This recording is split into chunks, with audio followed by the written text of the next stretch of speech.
Ayan. Ano pong topic natin last month? Ano po? Ano? Suffering. Kumusta naman kayo? Ha? Kamusta ang inyong suffering? Ito ba ay dahil sa pagsunod o dahil sa pagsuway? Pinagsabay? Konting pagsunod, konting pagsuway. Alam niyo maraming Kristiyanong sakang. Alam niyo yung sakang? Alam niyo yung Kristiyanong sakang? Yung kanang paa niya, sumusunod kay Lord, pero yung kaliwa, hindi. Yung namamangkaba sa dalawang ilog, gustong sumunod kay Lord, pero gusto ring sumunod sa mundo. So sakang ang tawag namin doon na Kristiyano. At pag ikaw naglalakad ng sakang, tapos yung pasakang mo ay palayo ng palayo yung gap between your left and right foot, ano mangyayari sa'yo? Siguro tayo, try natin. Para malaman natin kung anong kahihinatnan. Ano kahihinatnan? Pag sakang ka maglakad, nandyan yung isa, tapos palawak ng palawak yung pagkakahiwalay. Ano mangyayari sa'yo? Matutumba ka, babagsak ka. Ang mga Kristiyanong sakang, hindi tumatagal kay Lord yan. Bumabagsak yan. Kasi dapat Kristiyanong straight. Kay Lord lang. Hindi mundo at Jesus. May mga kilala nga ako eh. Kasi naririnig ko eh. Kung makapagsigawan, kung makapag-away, ganun-ganun na lamang, makapagsabong, wala dito yan, hindi rito yan. Okay, magkalala. Makapagsugal, grabe. Tapos maya-maya, magpapatugtog sila ng Christian song. Sinuot na yung pagiging Christian. May mga Kristiyano, ang pagiging Kristiyano ay damit. Hinuhubad at pag nasa church, sinusuot. O kaya pagpili niya, kailangan ko si Lord ngayon, susuot ko yung pagiging Kristiyano ko. Ang pagiging Kristiyano po, hindi hinuhubad. Permanente po yan. 24/7 Christian tayo kahit natutulog. Sabihin mo sa katabi mo, hindi hinuhubad ang pagiging Christian. Ang hinuhubad yung pagiging makasalanan at hindi na yan sinusuot kailanman. Okay? So, sa topic natin last month about suffering, naintindihan natin na nagsasuffer tayo dahil sa pagsuway, parusa ni Lord, palo. O nagsasuffer tayo dahil sa pagsunod, testing of our faith and commitment to God. At kung ikaw naman ay unbeliever, normal lang na mag-suffer ka dahil wala si Lord sa'yo. Ngayon, to balance everything, ang topic naman natin ngayon ay blessing. Kasi may mga grupo pong Christian daw kuno. Ang tawag nila sa sarili nila, ba't nag-iiba-iba ang boses ko? Christian daw kuno sila, pero yung isang grupo, ang tinatawag na prosperity gospel. Wala nang tinuro yung pastor from January to December, kundi pagyaman, pag-asenso at pagyaman. So, yun na lang ang topic niya. At sa grupo ng mga pastor na to, ang pagiging mahirap ay isang kasalanan. Ang pagiging may problema, may suffering ay ibig sabihin makasalanan ka kaya ka nagsasuffer. So, gospel of prosperity ang tawag dun. Sa kabilang banda naman, may mga grupo ng mga Kristiyano daw kuno na ang kahirapan ay kalooban ng Diyos sa atin, kaya huwag kang maghangad na yumaman. Sapat na may makain ka isang beses ang araw. Ano yon? Koy? Koy ko nga, 2 beses kumakain sa isang araw eh. Mga alligator gar ko, isang malaking isda, isang araw. So,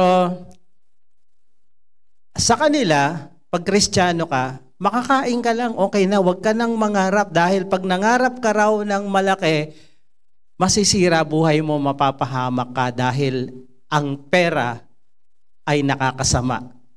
Money is the root of all evil, sabi nila. Tama ba sila? Tama, mali? Bakit? Ano bang tama? The love of money is the root of all evil. Hindi money.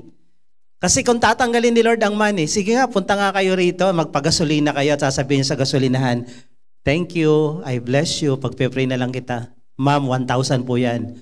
Bawal sa amin pera. Evil yan. Sakay ka ng jeep, di ka nagbayad. Kasi walang pera, evil yan. Pag ganyan ang utak mo, sigurado, dalawa pupuntahan mo, kulungan o mental hospital. Di ka taga mundo eh. So pera is not evil. The love of pera, the love of money is evil. Yung pinagpapalit mo si Lord sa pera, yun ang evil. May work ka, may business ka, wala kang time kay Lord dahil sa pera, you serve mammon, not God, then that's evil. So, yung dalawang Christianity na yon, na gospel of prosperity, kailangan mayaman, walang problema dito, walang pain, walang suffering. Hindi po tama yon. Ito naman, kailangan suffering lang tayo, maghirap tayo para kay Lord. Hipokrito naman din to. Mali yun. Tayo po'y nasa gitna. Kaya ang topic ko nung nakaraan, suffering, ngayon naman po ay blessing. Tayo ay balance, tayo ay nasa gitna. Hindi tayo dito, hindi tayo dito. Kaya nobody can accuse us na, ay, prosperity gospel yan. No. Tinuturo natin dito parehas. Okay? So, let's pray before we continue. Let's bow our head. Lord, i-bless mo tong topic namin ngayong buwan na to, itong team namin. Hayaan mo, Lord, na kung ano yung aming pinag-aaralan, maranasan namin ito in real time, in real life. I pray that your Holy Spirit will speak to our hearts, to our minds. Let your anointing flow from this pulpit to your word sa puso't isip ng bawat isa. At Lord, yung mga truth and messages na to, it will set us free. Set us free from poverty.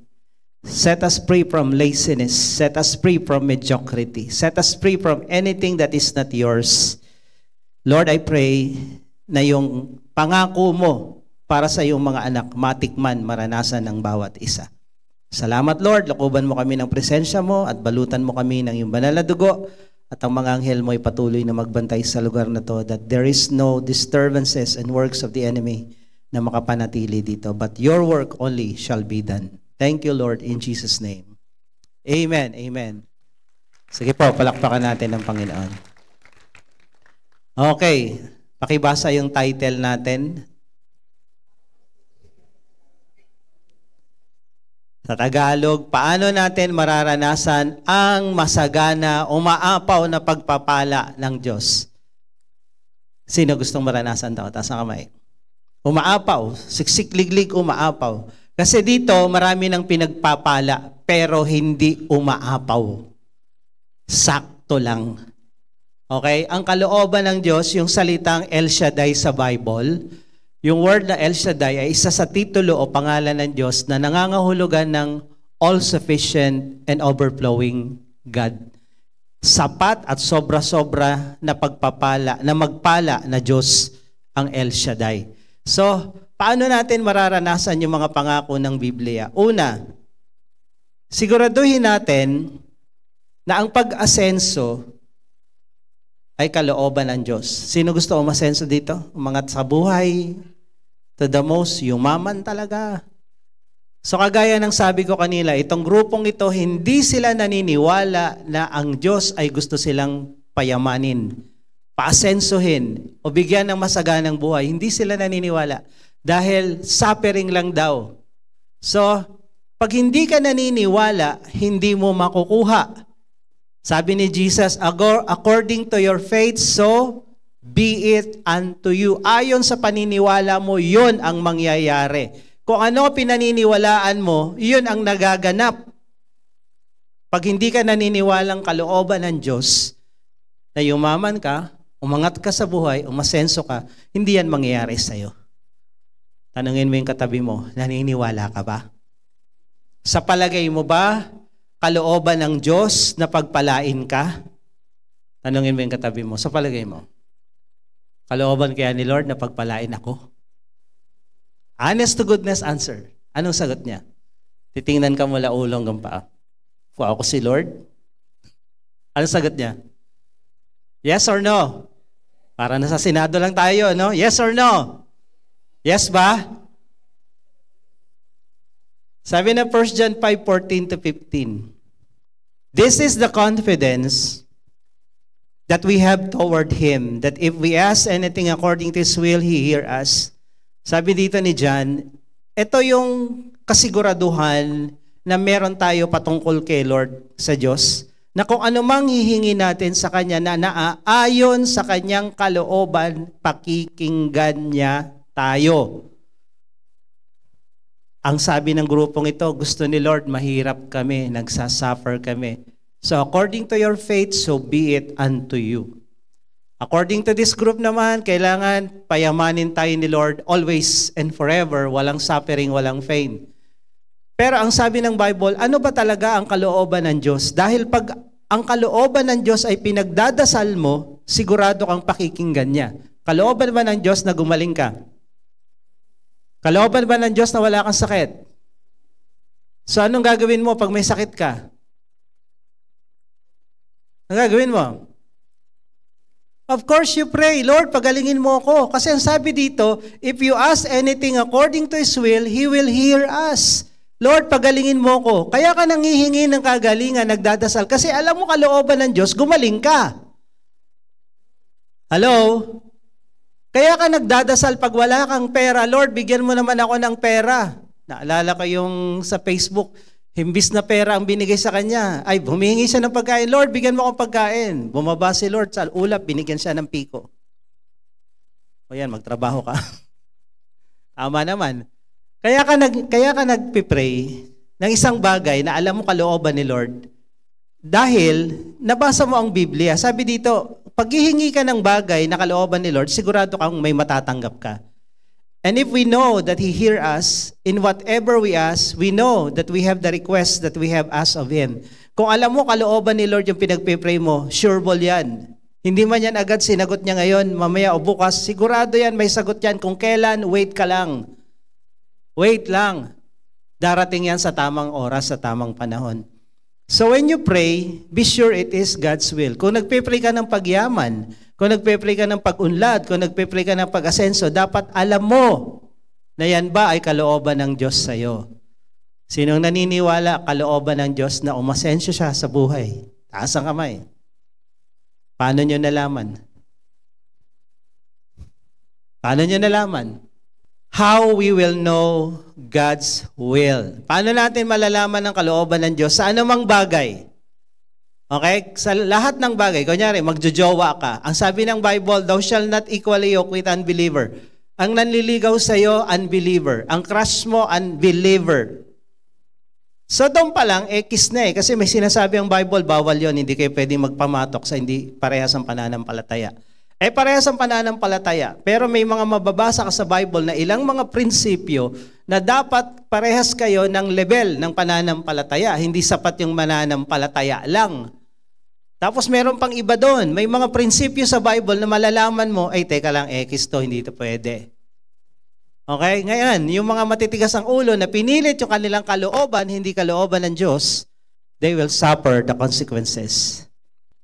Ang kalooban ng Diyos nakasulat sa salita ng Diyos. If you want to know the will of God, kunyari may pinagdadasal ka isang bagay, hindi ka sure sa bagay na yon, saliksikin mo ang Biblia, alamin mo. Kalooban ba ni Lord na magkaroon kaming sariling bahay at lupa? Meron ba nakasulat sa Biblia ang ganun? Hanapin mo. Kalooban ba ni Lord na magnegosyo kami, ganito, ganyan? Hanapin mo sa Bible. Kakausapin ka ni Lord, meron yan.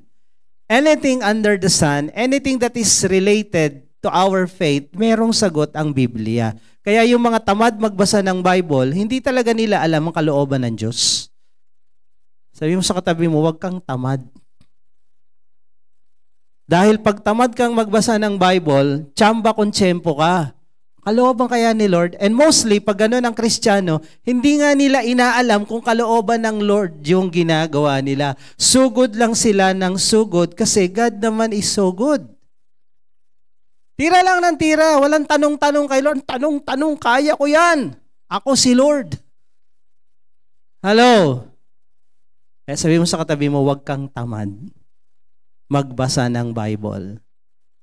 Yan yung sekreto ng tagumpay. Diyan natin malalaman kalooban ng Diyos. Dahil pag ang pinagpipray mo, kalooban ng Diyos, meron kang kasiguraduhan na sasagutin yan ng Diyos.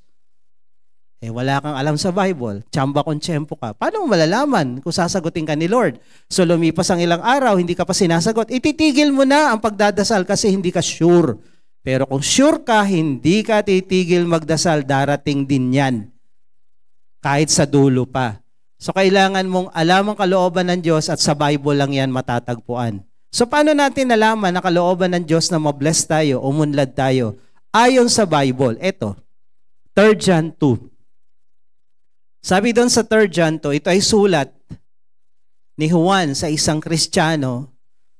Ang sabi niya, Beloved, I wish above all things that you may prosper and be in health, even as your soul prospers. Kung ito ay dasal ni Juan para sa isang leader ng Christianity doon sa time nila, isang Grego, malamang sa malamang, ito rin ang kalooban niya at kalooban ng Diyos para sa lahat ng mga Kristiyano. So ang sabi niya, I wish above all things you may prosper. Umunlad ka at maging malusog. So ito yung ginagamit natin na healthy ka na, wealthy ka pa. Parang networking ang dating, di ba? Alam mo ba itong product na to? Magiging wealthy ka dito. At magiging healthy ka pa. Ito ang kalooban ng Diyos sa'yo. Wealthy and healthy. Wealthy ka nga, ang dami mo namang sakit. Ubus din yung wealth mo. Diba? Healthy ka naman, wala ka namang wealth. Kulang. So ang kalooban ng Diyos sa'yo, wealthy and healthy. Sabi mo sa katabi mo, wealthy and healthy. Kung babae yan, dagdagan mo ng beauty. Yan. Bonus. Psalm 35:27. Let the Lord be magnified. Yung word na magnified, pag pinag-aralan po natin sa original na Biblia, which is Hebrew Bible, ang nakalagay dun sa magnified, proud. Proud na proud si Lord pag yung anak niya umuunlad. Pinagyayabang ni Lord, tingnan mo si Job. Tingnan mo si Job. Ang daming kayamanan, mabuting tao, mabait. Pag ikaw umuunlad sa buhay, proud na proud ang Diyos sa iyo. Pero pag hindi,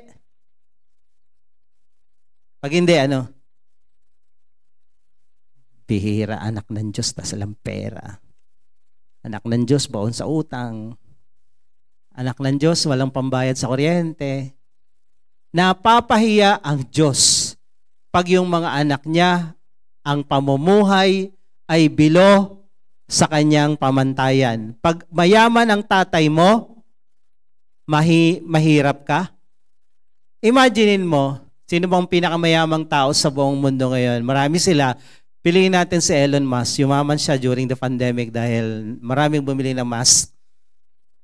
Face mask. So, mayaman siya. Nakakapagpadala siya ng mga rocket niya, ng spaceship niya sa, sila si Jeff Bezos tsaka siya, nagpaligsahan lang na pumunta sa outer space. Pasyal tayo dun sa labas ng Earth. Silang dalawa, lumabas. Tinignan yung Earth. Uy, ang Earth pala, ganun sa baba. So, balik na sila rito. Imagine mo, hindi ka lang may electric car, hindi ka lang may flying taxi, meron ka pang spaceship. Imagine mo yung ganun. Tapos may anak ka, ni bike, wala. May anak ka, ni kotseng sedan, na box type, wala. Ano ngayong pakiramdam at anong sasabihin ng ibang tao sa'yo? Bakit yung si Elon Musk, yung anak niya ni Corolla, wala. Ni Hyundai, wala. Samantalang siya, naka-spaceship, babiyahe-biyahe lang sa outer space, din babalik na. So palagay nyo, naluluwalhati yung pangalan niya kung may anak siya ni wala man lang kotse? Naluluwalhati? Napaparangalan siya o nababastos o napapahiya siya? Hello? O kayo na lang, wag na si Elon Musk. Mayaman ka, tapos yung anak mo, namamalimos dyan sa kanto. Nakakaya, hindi? Nakakahiya. Nakakahiya sa Diyos pag ang anak niya hindi umaasenso. Sabi mo sa katabi mo, nakakahiya sa Diyos. Kasi hindi yan ang kalooban ng Diyos sa bawat anak niya. Kung mayaman ang tatay mo, dapat mayaman din ang anak. Hello, like father, like son, like children. Mayaman ang Diyos natin. Sobrang yaman. The earth is the Lord and the fullness thereof. Lahat ng kayamanan sa mundong ito, Kanya. Lahat ng lupa dito, Kanya. Imagine mo, nagtitingin ako ng lupa dyan, per square meter, 75,000. Ha? Kasama na ba building dyan? Hindi po. Square meter nga lang eh. 75,000. O ilang square meter ang buong earth? Ilan? Ilang square meter ang buong earth? Biglang yung mga geodetic engineer nagsukat na, no? from east to west. Kay Lord lahat yun. Ganon kayaman ang ating Diyos. Eh yung mga kayamanan na ginto, diamond na nasa earth, Kanya yan. So ngayon, ang yaman ng Diyos natin, tatay natin, tapos tayo mahirap, napapahiya ang Diyos. Sabi mo sa katabi mo, napapahiya ang Diyos. Pero pag umaasenso ka, tuwang-tuwa ang Diyos at proud na proud, anak, galing mo nak. Okay yan, go, go, go. G ng G. So sabi niya rito, the Lord be magnified, proud, which had pleasure, yung word na pleasure is please, delight, tuwang-tuwa, ang saya niya pag pinagpapala yung kanyang mga anak, yung kanyang mga lingkod. Yung word na prosperity dito sa Hebrew ay shalom. Na ang kahulugan ng shalom ay bless, payapa, peaceful, happy. Yung word na bless, salvation, at saka shalom, hindi nagkakalayo ng kahulugan. Complete package ng lahat ng magagandang bagay na gusto mo sa buhay, nakapaloob sa salitang shalom at salvation. So the word shalom na sinasabi rito, ito ang gustong maranasan ng Diyos sa iyo. Peaceful ka, hindi ka war freak, hindi umaga pa lang mukha ka ng masungit na leon. Hello? Mga nanay, nagtatangs yan, nagtatangs. Yung iba naman, tatay pala, ano? So, peaceful, joyful, happy, blessed. Lahat na. So, sa word na shalom, nandoon lahat. Kaya si Lord, the Lord is proud and happy when we prosper. So kung hindi ka prosperous, kung hindi ka nangangarap na maging ganito, so therefore, in contrary, sabi ng Bible, hindi proud si Lord sa iyo. Pero pag umaasenso ka, nag-uusap si Lord, tsaka si Satan siguro, Satanas, tingnan mo yung pinadala mo ng problema last week lang, tingnan mo, may bagong kontrata na, nga ka. Kasi pag nalalaglag ka sa kasalanan ng Kristiyano, pag nalaglag, sasabihin ng diablo, tingnan mo, pa-serve sa iyan, pa-pray, pero tingnan mo, nagkasala. Malungkot si Lord. Pero pag ang Kristiyano umaahon, bumabangon at umaasenso, sasabihin ni Lord kay Satan, tingnan mo, kahit bumagsak yan, bumabangon yan. Tingnan mo, umaasenso pa, tingnan mo. May asarang ganong nangyayari sa behind the scene. So ngayon, si Lord, pinagyayabang tayo kay Satan. Tingnan mo si Job. Tingnan mo yung anak ko, umuunlad. Kasi alam niya ang kalooban ko at masipag yan. May diskarte yan, hindi yan tamad. So ayaw ng Diyos, napapaya ang Diyos pag yung mga anak niya naghihirap. So therefore, hindi dapat tayo mahirap. Sabi mo sa katabi mo, hindi dapat tayo mahirap. Dahil pumunta si Jesus sa lupa, galing ng langit, yung grandiose, yung worship, yung kayamanan ng heaven, sabi doon sa Bible, ang sahig ginto, yung gate doon, malalaking perlas, yung pinakamalaking perlas na nakuha sa buong mundo, ganito kalaki sa Palawan. Pero doon sa langit, kasinlaki ng gate ang perlas, buong gate perlas yun. So ang yaman ng Diyos, grabe. Pero yung Diyos na yan, nagkatawang tao sa katauhan ni Jesus, and He came to this planet, to this earth, sabi dito, I came, sabi ni Jesus, that they may have life and have it abundantly. The word life is zoe, related to sa eternal life. At yung abundant is perissos, super yaman, umaapaw na kayamanan. Pumunta ako sa lupa para kayo bigyan ng eternal life, ng zoe life, at ng buhay na hindi hikaos. kundi buhay na umaapaw sa pagpapala, masagana, abundant. Hanggat hindi natin nararanasan tong masagana, abundant, parang hindi pa dumating si Jesus sa buhay mo. Pero kung dumating na, dapat nagsisimula na tong maranasan. So the Lord Jesus came to give us abundant life. Sabihin mo, abundant life. Sa Tagalog, masaganang buhay. Kaya pag hindi pa masagana, hindi yan kalooban ng Diyos. Ayon sa Biblia, ang kalooban ng Diyos nakasulat. 2 Corinthians 8:9.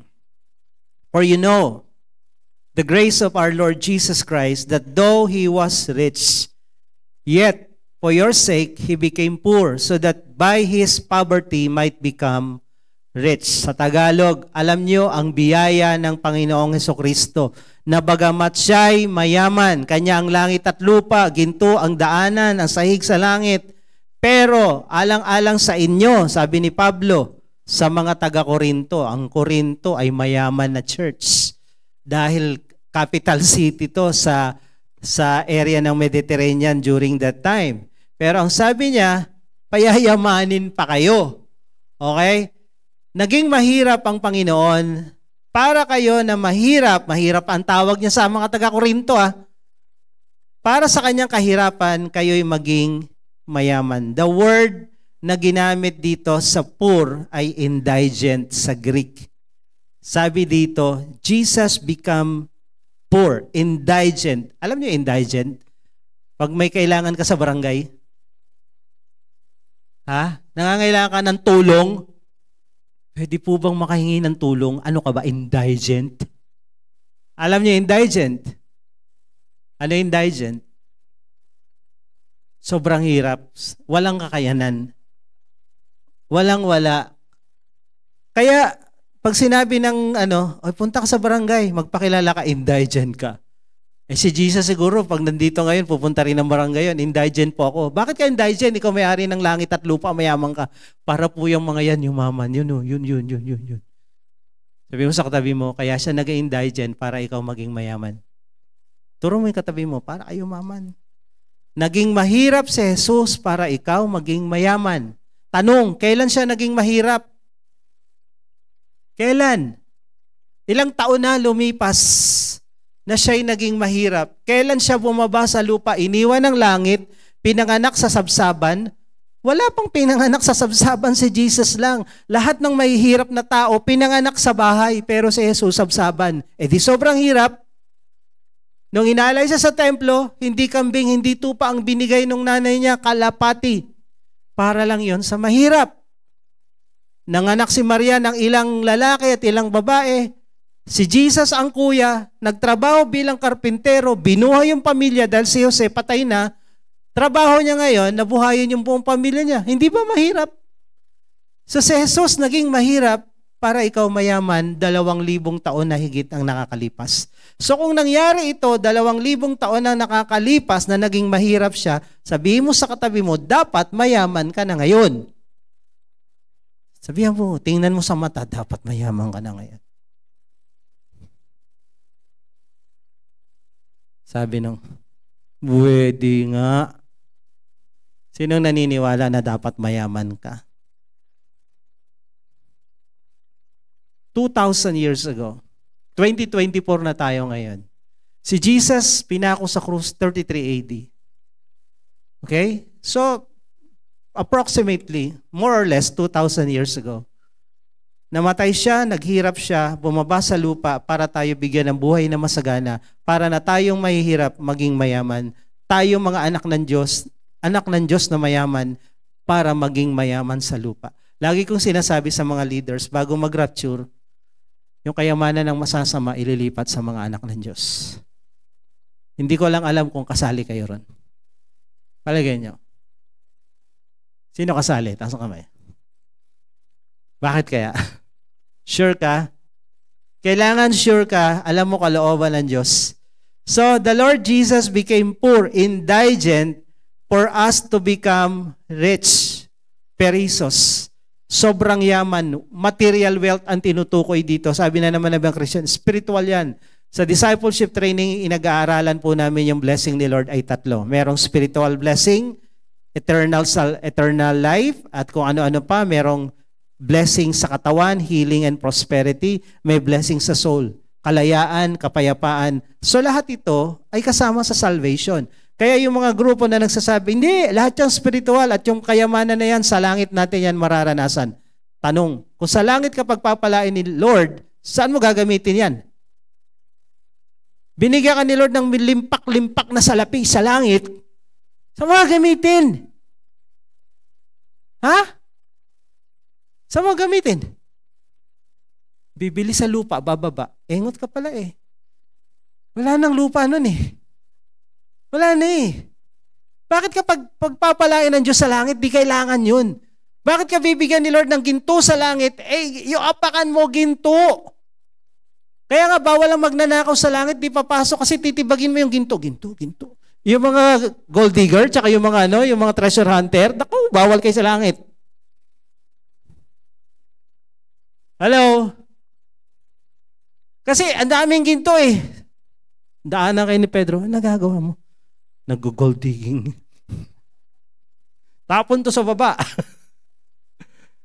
Dito sa lupa, kailangan ng pagpapala, hindi sa langit. Kaya sabi mo sa katabi mo, naging mahirap ang Panginoong Jesus para kayo maman. Tanggap mo ba? Naniniwala ka ba? Kailangan. So according to God's word, blessings and prosperity is God's will for us. Ayon sa salita ng Diyos, kahit balibaliktarin mo ang Biblia, kayang patunayan nito na gusto niya yung mga anak niya blessed. Gusto niya yung mga anak niya umaangat, umaasenso. Ngayon, automatic ba yan? Of course not. Kung matutulog ka maghapon, magbibidyoke ka lang dyan at magne-Netflix, di ka asenso sa buhay. No? Pero, mula sa kahirapan at sumpa, inalis na tayo ni Lord, nilagay na tayo sa pagpapala. In the Old Testament, inaral natin noong nakaraan, Deuteronomy 28, if you will obey, you will be blessed. Sa Old Testament, pag ikaw sumunod sa kautusan, mapupunta ka sa blessing. Pero sa New Testament, iba. Nung tinanggap natin si Jesus, napunta tayo sa blessing. Pagkatanggap mo kay Jesus, agad-agad blessed ka na. You're standing in the blessing of God. Bakit? Ang sumunod sa kautusan, si Jesus perfectly. Then yung kanyang credit, yung kanyang pagpasa sa exam na 100 points, binigay sa iyo, binigay sa akin na, hoy anak, yung hindi mo mapasa para ka mabless, pinasa ko, so bless ka na. So ang starting point ng pagiging Kristiyano is na-bless ka. Kaya yung mga dinadanas yung mga kliyente ngayon, mga pag-unlad, ginawa ni Kristo yan para sa atin kaya tayo bless. Pero ang tanong, ano idadagdag mo para lalo ka pang mabless?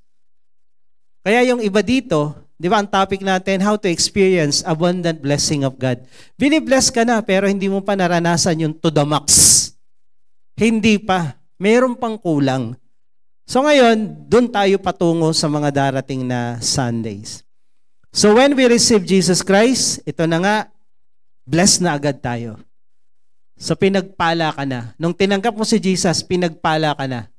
Nakatungtong ka na sa kayamanan niya. Tagapagmana na tayo ng Diyos. Mayaman ka na. Ngayon pa lang. Sabi mo sa katabi mo, mayaman ka.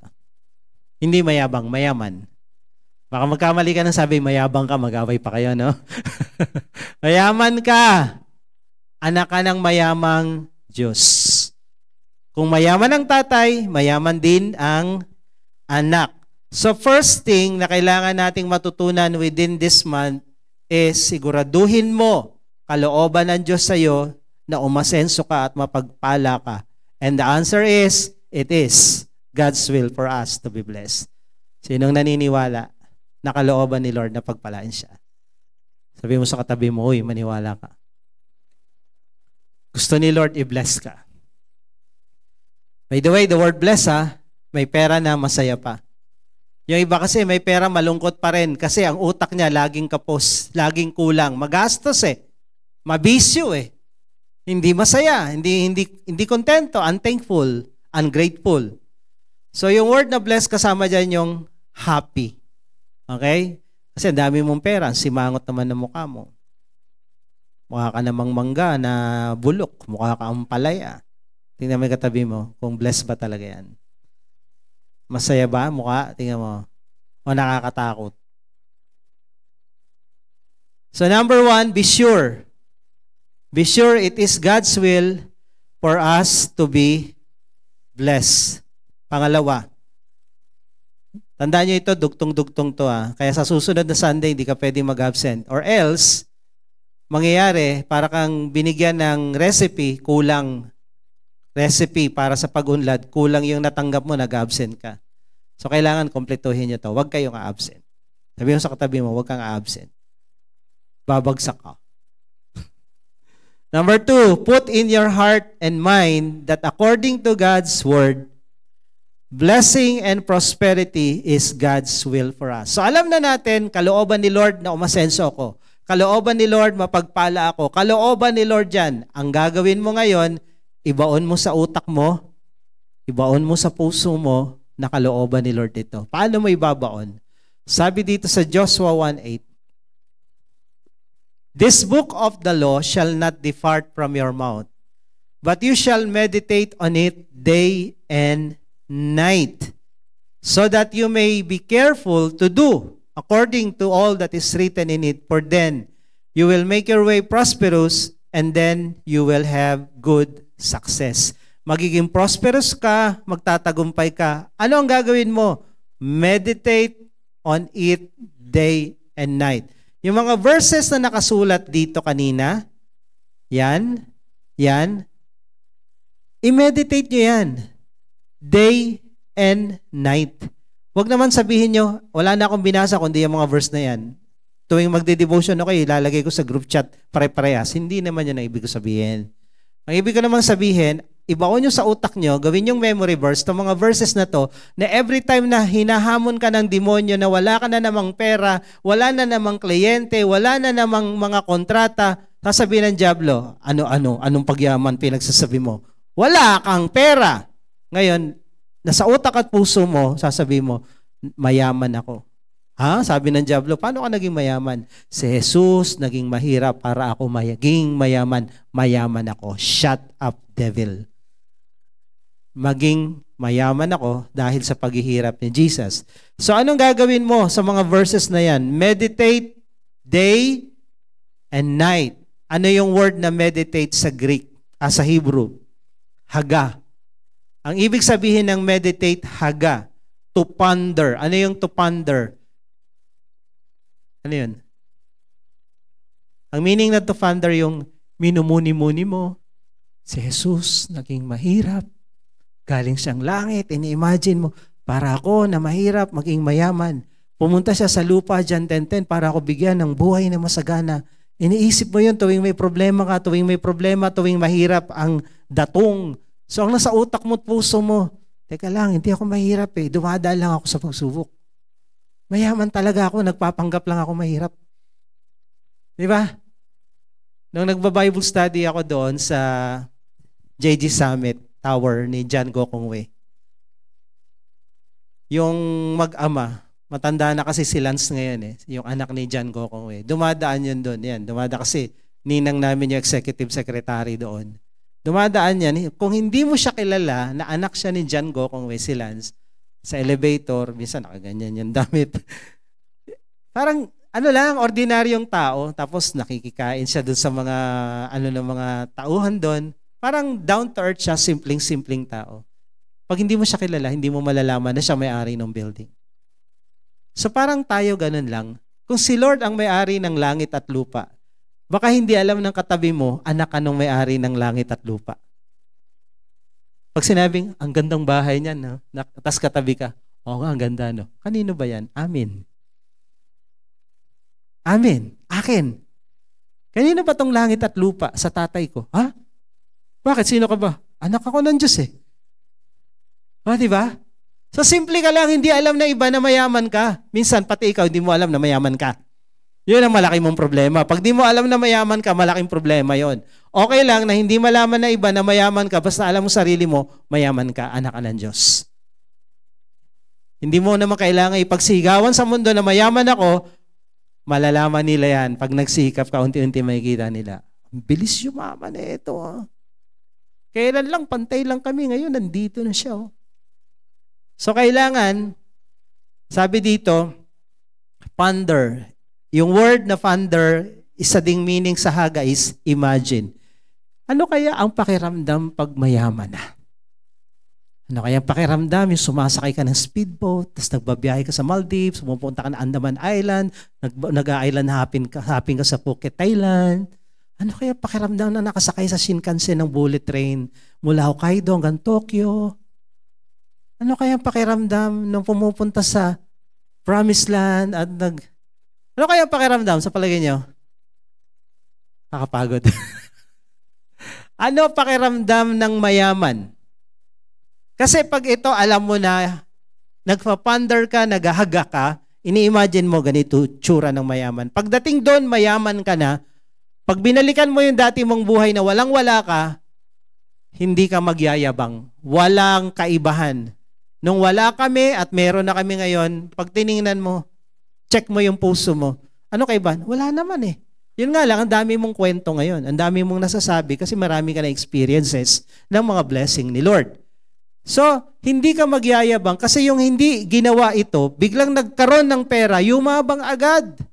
At sa mga taong yumabang, yung pagpapala, saglit lang, nawawala agad. Ang pagpapala, tumatagal sa mga taong mapagpakumbaba. Hugot, pastor, yun ah. Sige. Kalimutan ko na ulit. Ang pagpapala, dumadating sa mga taong mapagpakumbaba.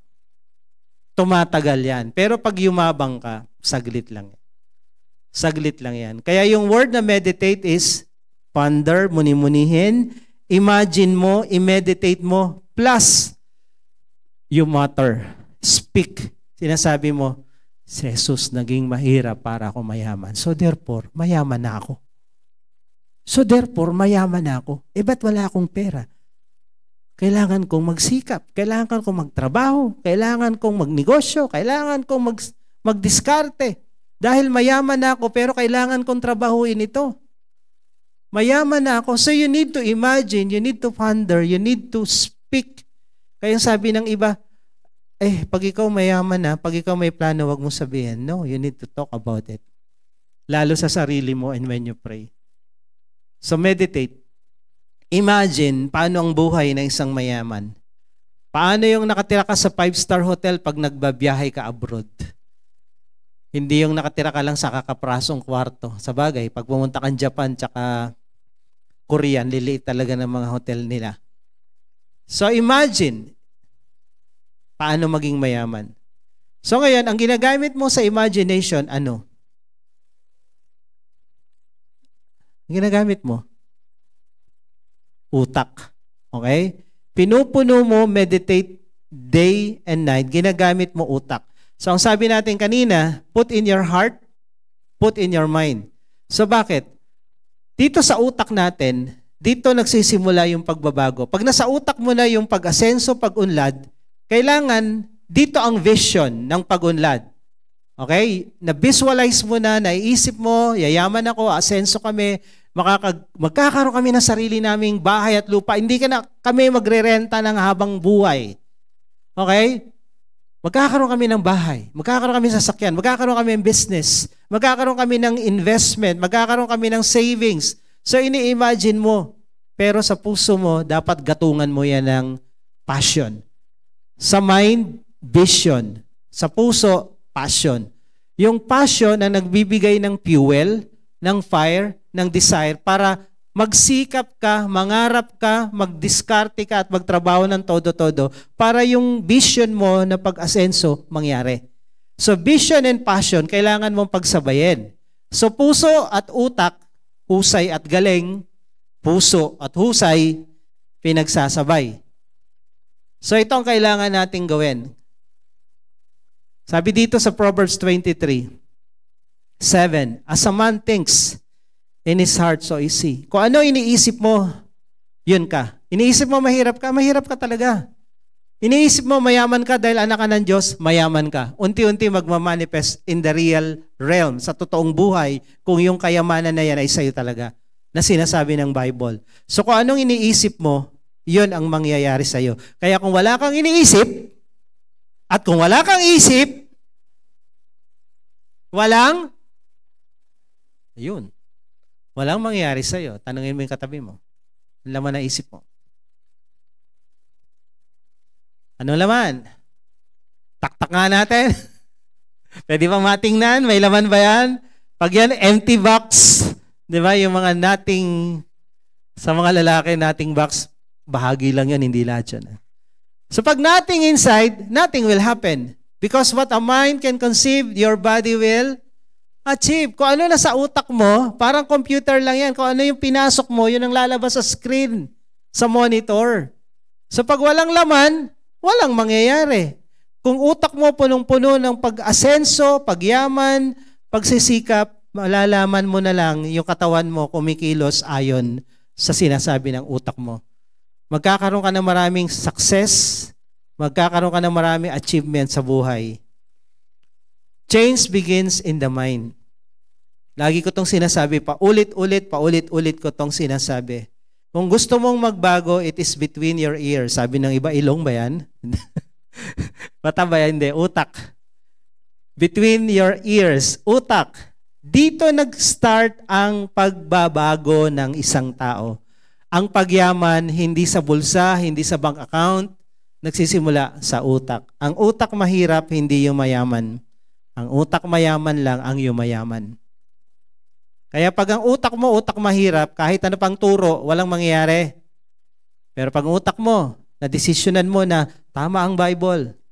From now on, ang utak ko, ang mindset ko, mayaman ako, anak ako ng Diyos. Then, unti-unti, paglipas ng ilang buwan, taon, ang bilis mong umasenso sa buhay. Kami po, pagdating namin ng Pilipinas, anong year tayo dumating? 2003? 2003 the church. 1999, 4 na taon kami sa India. Hindi namin planong mag-stay dito. Bakasyon lang kasi na-miss lang namin yung spaghetti, na-miss lang namin yung pizza dahil wala dun sa India. Imagine mo, pati cake nila may masala, may cumin, may kung ano-ano. So, nagpakasyon lang kami, saglit, di na kami nakabalik. Hinarang kami sa Indian Embassy dahil bawal ang missionary doon. So, naiwan namin lahat ng gamit namin doon. Nagstay na kami dito. For 1 year, binabayaran namin yung rent namin doon sa bahay. So, hindi namin alam kung anong gagawin namin. Then, unti-unti, ito na, nag-networking kami, napilitan kami magtrabaho na hindi na kami sanay sa ganun. Ang tagal naming nag-stop dahil panay soul winning, panay mission, wala kaming pangarap sa buhay na umasenso. Wala kaming pangarap sa buhay na yumaman. Dahil ang pangarap lang namin sa buhay noon, makapaglingkod sa Diyos. Period. Patay kung patay para kay Lord. Yun lang, wala na. Pero nung nandito na kami sa Pilipinas, may bayad pala ang bahay, may bayad pala ang pagkain, ang Bible pala, hindi mo pwedeng ipakain sa mga anak mo. Kailangan pala, bibili kang kanin, bibili kang ulam, hindi pala word of God lang. Kasi, di ba, man shall not live by bread alone, but every word of God. Ayaw nila kainin yung Bible eh. Ano yan? Pritong Bible. Hindi pwede. Yun, napilitan kaming magsikap. At doon, sa networking na napuntahan namin, tinuruan din kami mangarap, tinuruan din kami dumiskarte. Hanggang unti-unti, then tiningnan namin yung Bible. Oo nga, no? Nasa Bible pala itong pag-asenso. So within the span of 5 years na nandito kami sa Pilipinas, 5 to 8 years, lahat ng pangarap namin naabot. Nakabili kami ng sasakyan, 2 ulit, luma at then bago. And then within the span of 10 years na nasa Pilipinas kami, pati bahay at lupa. 3 kotse nakuha namin, bahay at lupa nabili namin. Nakabiyahe kami international at lahat ng local na magagandang lugar halos napuntahan na namin. 10 years. Within 10 years. Tapos lahat ng kasabayan namin ng negosyo dyan sa Masinag, na 30 years na silang nandyan. Hindi nila natikman yung natikman namin. 30 years na sila. Kami 10 years pa lang. 5 years pa lang that time. Ganon ang point na sinasabi ko. Pag naintindihan mo tong tinuturo ko, hindi ka tatagal umasenso. Aarangkada ka at mauunahan mo lahat ng mga nauna sa'yo. Nandun na sila. Pero nung umarangkada ka, nalagpasan mo, eat my dust. Parang ganun. So pag ito naintindihan mo, ang pag-asenso sa buhay, mabilis. Sabihin mo sa katabi mo, mabilis. At nung nakuha namin yung mga sasakyan at bahay, hindi yon payable for 15 years. Payable for 15 years, 10 years. Binayaran namin yon within 3 years, within 5 years. Hindi namin inintay na, 15 years pa kami No. Fully paid. For 10 years. So, ito yun. Ito yung sikreto na tinuturo ko sa inyo ngayon.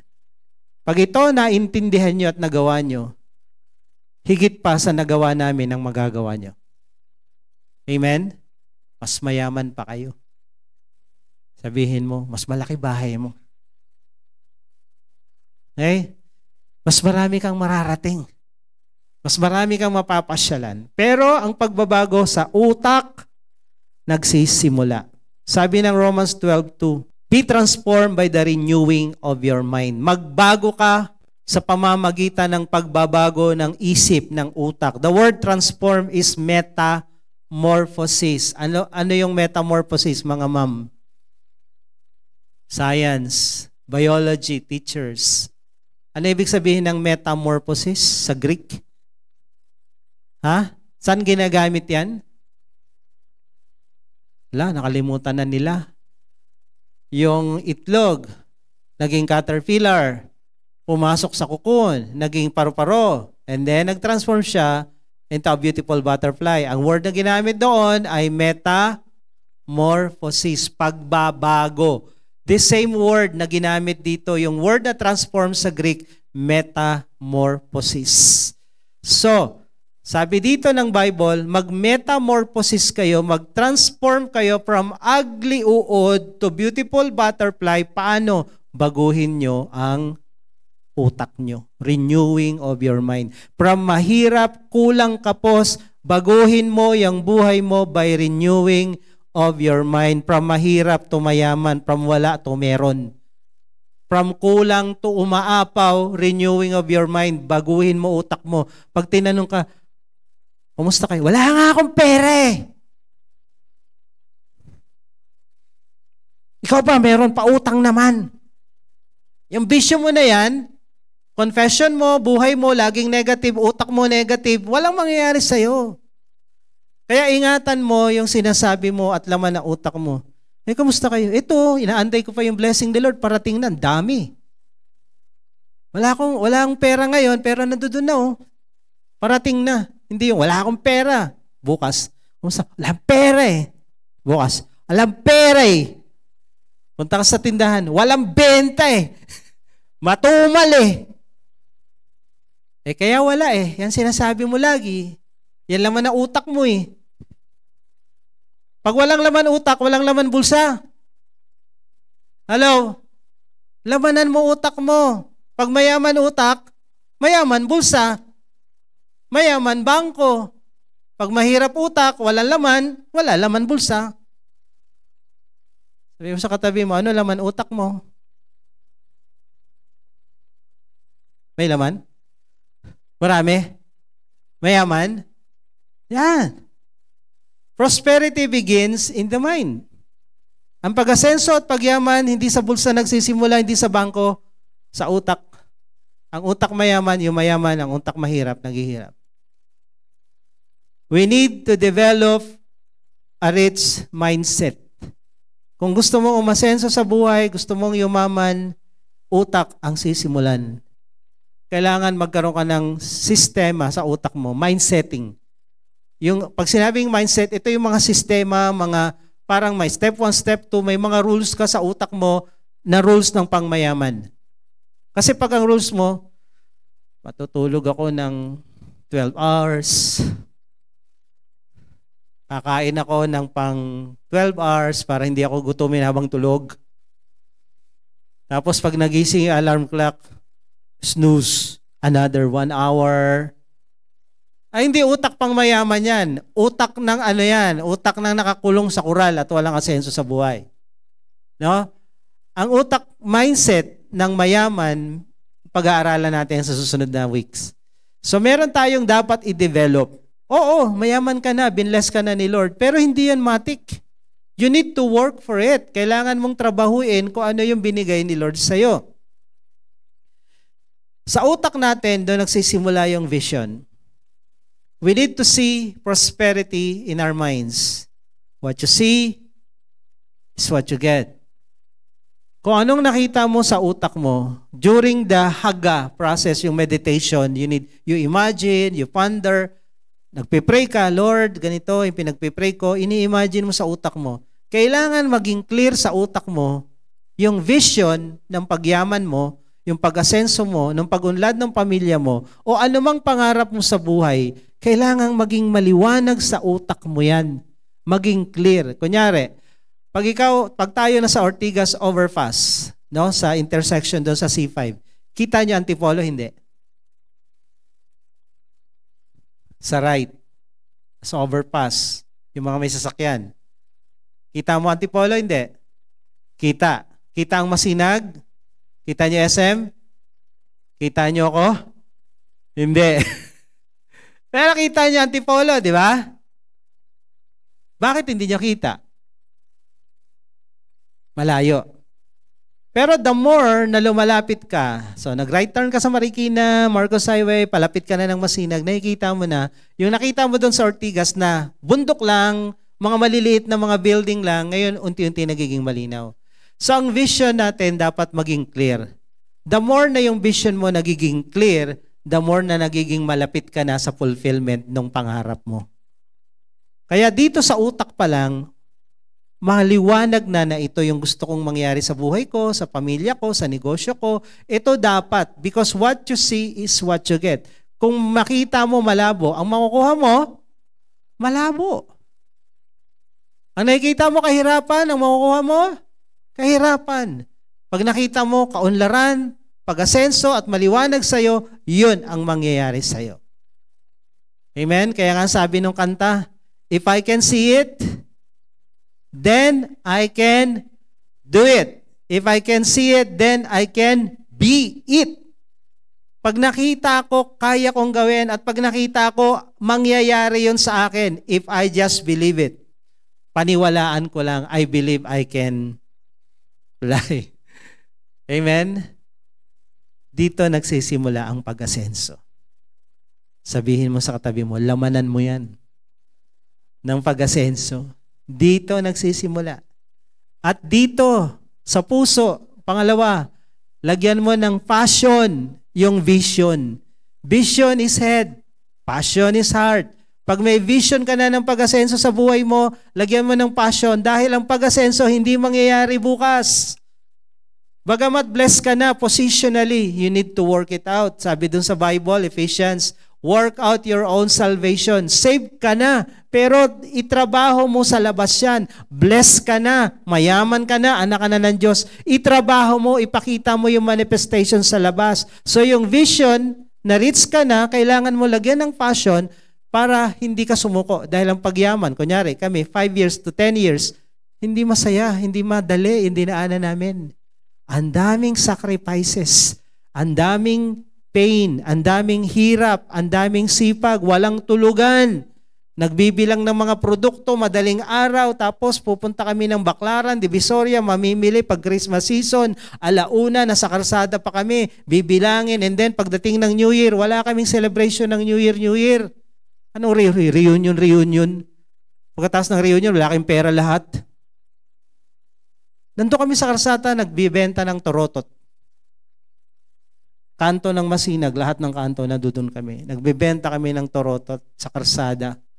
Ipaparada ko yung lumang sasakyan, bubuksan ko yung hood, benta ng torotot. Kumikita kami ng 50,000 a night. Kaya niya yan? Torotot lang. Oo, torotot lang. Eh ngayon, hindi na uso torotot eh. Di bomba na eh. Nakatao kami sa tindahan, walang tanghalian. Order sa Jollibee habang nagko-customer. Kasi ang tindahan po namin noon, 13. Halos buong hilera ng buong Masinag amin yun. Kaya mahirap yung dadaanan mo. Kung wala kang passion, walang fuel, walang fire, hindi ka tatakbo. Tandaan niyo ang mga lumang trend, pinapatakbo ng fuel yan. Pinapatakbo yan ng coal. Ganon din tayo, pinapatakbo tayo ng fire para maabot yung pangarap mo, mahirap ito, mahirap ito. Pero pag may passion ka, mararating mo yan, hindi ka titigil. Hindi ka susuko kahit nahirapan ka na. May vision ka, wala kang passion, ang hirap. Kakapagod pa lang magtrabaho. Huwag kang mag-alala, kakapagod din matulog, masakit sa likod dyan. Nakakapagod nga manood ng TV. Nakakapagod lahat. Pumunta ka na lang sa nakakapagod na may mangyayari sa buhay mo. Amen? So tayo. Let's pray. Tuloy natin next week to. Pag-aralan natin, ano ba yung utak ng mayaman? Ano ba yung utak ng mahirap? Dahil pag yung utak mo nasanay mag-isip na mayaman ka, then mayayaman ka talaga. Mayaman ka talaga. Maranasan mo sa buhay na to yung pangako ng Diyos. Kaya sabihin mo sa katabi mo, natutuwa si Lord pag mayaman ka. Proud si Lord. Kaya trabahuin natin ngayon. Sino po yung mga first timer lang dito? Ngayon lang nakapunta. Pwede po bang itaas ang kamay nyo? Wagayway, ayan. So welcome po kayo. Pwede po kayong bumaba dito. Closing prayer na po tayo. Gusto lang po namin kayo ipag-pray. Gusto lang namin kayong i-bless. Punta po kayo dito sa harapan. Kung may nag-invite, pakisamahan. At bitbitin nyo na rin yung mga gamit nyo para hindi na po kayo babalik. Diretso uwi na po tayo. Punta po kayo dito at ipag-pray ko po kayo. Sige po. At welcome po kayo dito sa Juhia. Ang Juhia po ay Jesus Our Hope International Assemblies. Kami po ay kapulungan, grupo ng mga Kristiyano na walang tinataas na relihiyon, walang sekta, walang grupo kaming tinataas. Ang tinataas lang po namin si Jesus lang at ang salita niya. Kami po ay Bible lang, Jesus lang. So regardless anumang relihiyon yung pinanggalingan, wala po tayong problema dyan. Wala tayong pag-uusapan dyan. Ang pinag-uusapan po natin, Jesus lang, Bible lang. At yung Bible na yan ay applicable sa lahat ng area ng ating buhay, kasama na nga yung pag-asenso. Kasama na nga yung pagyaman dyan. Dahil wala akong nakitang taong matino na pinangarap niyang maghirap siya. Wala. Kaya nahihipokritohan ako doon sa mga Kristiyanong nagsasabi na, gusto ni Lord, mahirap tayo. Nakita natin ngayon, hindi yun ang gusto ni Lord. Yun ang gusto ng dyablo, mahirap ka. Para napapahiyaan Diyos sa buhay mo. Para hindi siya naniniwalhati. So ngayon, wala akong nakitang magulang na nangarap na maging mahirap ang kanyang anak. Wala akong makitang magulang na pag tinanong mo, anong pangarap mo sa anak mo? Gusto ko maging pulubi siya hindi sa karsada na mamalimos. Wala. Bata, tanungin mo, anong pangarap mo pag gusto ko maging doktor, gusto ko maging ganito. Wala ka pangarap maging pulubi? Wala. Kung anak walang pangarap maging pulubit, maging mahirap, yung tatay, nanay wala ring pangarap, Diyos pa kaya? Diyos pa kaya? Kaya isang malaking kalokohan yan. Nakalooban ng Diyos na maghirap tayo. Maliwanag ang Bible, hindi. May paghihirap ang dadaanan? Of course, meron. Pero hindi yun ang destiny natin, hindi yung ending. Yun lang ay dadaanan. Ang direksyon natin ay pag-asenso sa buhay. Dadaan tayo sa hirap, dadaan tayo sa mga problema at pagsubok, pero ang ending natin, ang destination natin, pag-asenso at pag-unlad. At makakarating lang tayo doon kung may tour guide tayo, kung may kasama tayo, papunta sa pangarap, papunta doon sa ating destination na yan, at walang iba kundi ang ating Panginoong Hesus. So kailangan natin ng tour guide, kailangan natin ng Savior, kailangan natin ng gabay at tagapagligtas para mula sa kahirapan, lalo itong mga kabataan, malaking-malaki pa yung pag-asa nila sa pag-asenso. Kailangan natin si Jesus. Okay lang po ba sa inyo na tanggapin natin si Jesus sa puso natin? Okay, so let's bow our head, let's close our eyes.